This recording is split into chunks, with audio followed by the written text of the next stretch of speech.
Hello! Aujourd'hui, j'ai envie de vous parler d'un élément quasiment magique qui peut vraiment aider à faire d'une relation un lieu de guérison et d'épanouissement et de plaisir. C'est la sécurité.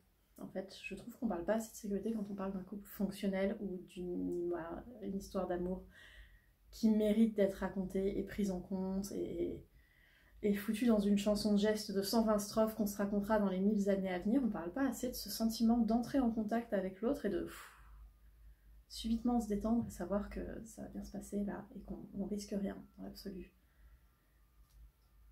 Et pourtant, j'imagine que vous le savez, que si jamais vous êtes en permanence en train de scanner au sein de votre relation pour la prochaine crise, le prochain risque, le moment où on va vous quitter, forcément c'est pas idéal pour aller projeter toute votre énergie dans ce projet professionnel super ou tout simplement dans votre dev perso à vous. Donc comment est-ce qu'on promeut la sécurité dans une relation? Je pense que j'avais très envie de vous parler de ça aujourd'hui. Ouais. La première chose, ce serait d'être très clair sur vos limites. C'est-à-dire de ne pas vous attacher ou de savoir partir quand quelqu'un dépasse régulièrement vos limites.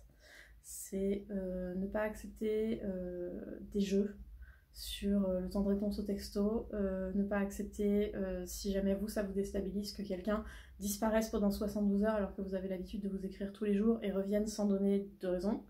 Ça peut être très clair sur les pratiques sexuelles que vous voulez accepter ou pas, et une pratique du consentement éclairée et négociée et sexy et joyeuse et un bon espace de parole pour parler de plein de choses très juteuses.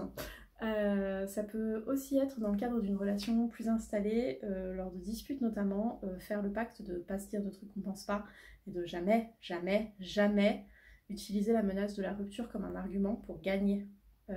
La sécurité dans la relation, c'est beaucoup être capable de considérer que c'est nous ensemble et pas l'un contre l'autre, et qu'une bonne décision, c'est une décision où tout le monde est gagnant. Je crois que la sécurité, c'est aussi un gros talent pour la négociation, dans un couple, longue durée notamment. Ce que vous pouvez faire pour vous aider à être plus sécure dans vos relations et aider vos partenaires à se sentir plus sécures avec vous et peut-être plus s'ouvrir et peut-être vivre des trucs encore plus ouf et des orgasmes encore plus intenses, parce que la sécurité c'est l'ami de l'orgasme, on va pas se mentir.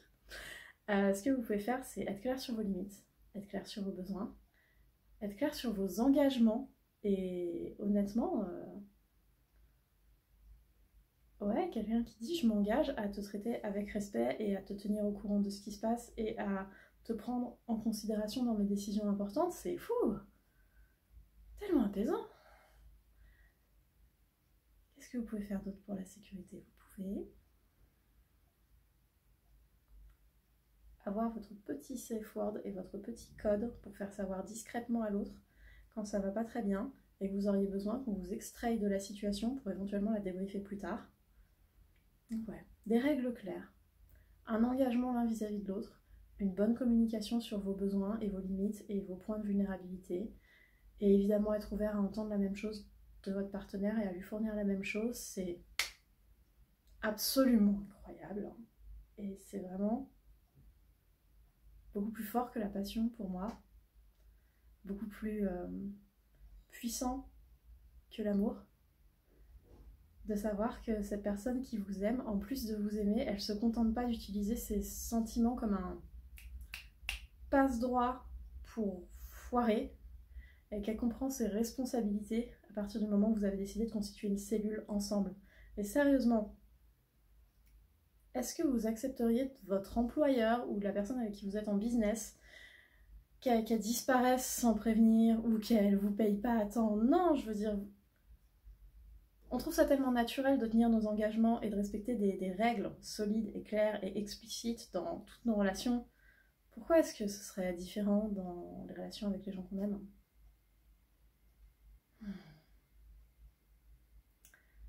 Ouais, j'ai très envie pour vous cette semaine que vous alliez travailler un petit peu sur la sécurité et voir qu'est-ce qui vous ferait du bien là pour vous sentir vraiment sécure.